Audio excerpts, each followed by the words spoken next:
बेईमान नौकर। ये कहानी है मधुपुर गांव की।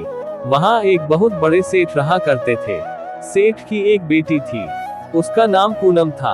गांव में सेठ का बहुत नाम था। बहुत सारे नौकर उनके यहाँ काम करते थे। उन्हीं नौकरों में से एक था श्यामल।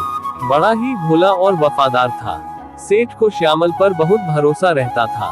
श्यामल की एक पोती थी, उसका नाम चंचल था। श्यामल अपनी पोती को बहुत मानता था।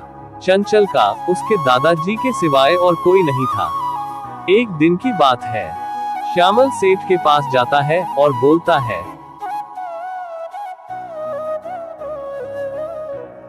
सेठ जी, मुझे आपसे 2 दिन की छुट्टी चाहिए थी। चंचल का स्कूल में दाखिला करवाना है। आजकल खेत में ज्यादा काम भी नहीं। मैं उस 2 दिन की भरपाई अगले दिन कर दूंगा। कोई बात नहीं श्यामल, तुम जाओ और चंचल का स्कूल में दाखिला करवा लो। यहाँ का काम बाकी लोग देख लेंगे। तुम काम की चिंता मत करो, और अगर पैसों की जरूरत पड़े तो बेझिझक मुझसे मांग लेना। श्यामल चला जाता है। अगले दिन रात को सेठ सो रहा था तो किसी के चलने की आवाज आई। उसने जाके देखा तो एक चोर उनका कीमती सामान चोरी करके ले जा रहा है। वो चोर को पकड़ने की कोशिश करते हैं, पर चोर भाग जाता है। पर सेठ शांति से बैठने वालों में से नहीं था। वो अपनी बेटी के साथ पुलिस स्टेशन गया और रिपोर्ट दर्ज करवाई। वैसे भी सेठ का बहुत नाम था। हवलदार तुरंत पूरे गांव की जांच पड़ताल करने लगा। हर घर की तलाशी हुई, उसमें श्यामल का घर भी था। हवलदार ने उनके घर की भी तलाशी की तो वो चोरी का बैग श्यामल के घर से मिला। श्यामल रोने लगता है और बोलता है कि वो बेकसूर है, उसने कुछ नहीं किया। ये बैग उसके पास कहां से आया, उसे कुछ पता नहीं है। पर कोई उसकी बात सुनने को तैयार नहीं था। जाने से पहले सेठ श्यामल से बोलता है, श्यामल, मैं तुम पर इतना भरोसा करता था। मैंने सपने में भी नहीं सोचा था कि तुम मेरे घर में चोरी करोगे। तुमने मेरा भरोसा तोड़ा है। मैं अब तुमको काम पर नहीं रखूंगा।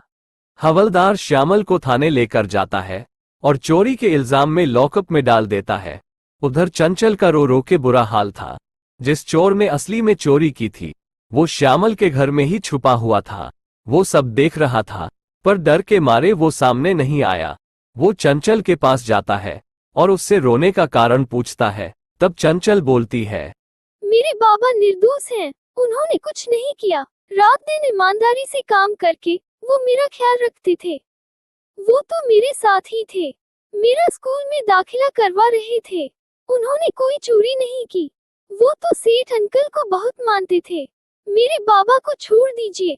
इतना सुनकर उस चोर को बहुत शर्मिंदा महसूस हुआ कि उसने एक ईमानदार इंसान पर चोरी का आरोप लगवा दिया।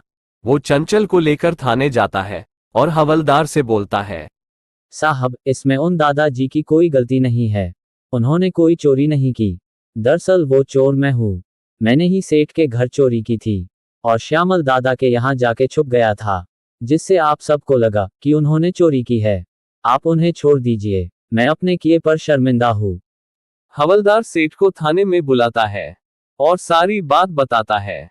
हवलदार असली चोर को अंदर कर देता है और श्यामल को बाहर निकाल देता है। फिर सेठ श्यामल से बोलता है, मुझे माफ कर दो श्यामल, मुझे तुम पर भरोसा रखना चाहिए था। मैंने गलती की है, मुझे माफ कर दो। सीख, कई बार हमारा आंखों देखा सच नहीं होता है। हमें सच को सामने रखना पड़ता है। किसी के कही हुई बातों पर अपने सालों के भरोसे को पल भर में खत्म नहीं कर देना चाहिए। हर इंसान को अपनी बात रखने का मौका मिलना चाहिए, तभी झूठ सच के सामने फीका पड़ेगा। और ईमानदार इंसान के ऊपर बेईमानी का आरोप लगाने से पहले सोचना चाहिए, क्योंकि उसकी सारी पूंजी उसका ईमानदार होना है। वो उसकी सालों की मेहनत है।